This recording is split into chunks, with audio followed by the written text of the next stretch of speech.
पुणे शिस्तप्रिय लोकांचे शहर. पुणे तिथे काय होणे, इथं सर्व आहे समुद्र सोडलं तर.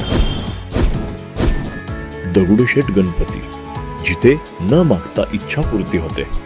इथे भक्तीला नियम नसले तरी वाहतुकीला नियम आहेत.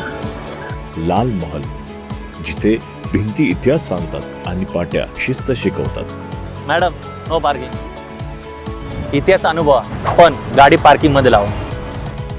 शनिवार वाडा, पुण्याच्या वैभवाची साक्ष देणारा. इथे शिस्त आणि इतिहास हातात हात घालून चालतात.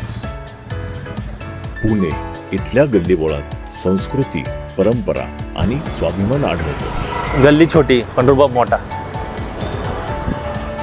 या रुबाबात भर टाकण्यासाठी गाडी तर तुम्ही घेतलीच आहे. आता जेवढं गाडीला जपाल तेवढं नियमांनाही जपाल. आपल्यामुळे कुणाला त्रास होणार नाही याची काळजी घ्या. आणि हो, सर्वात महत्त्वाचं, घरी कोणीतरी वाट पाहते हे लक्षात ठेवून गाडी चालवा.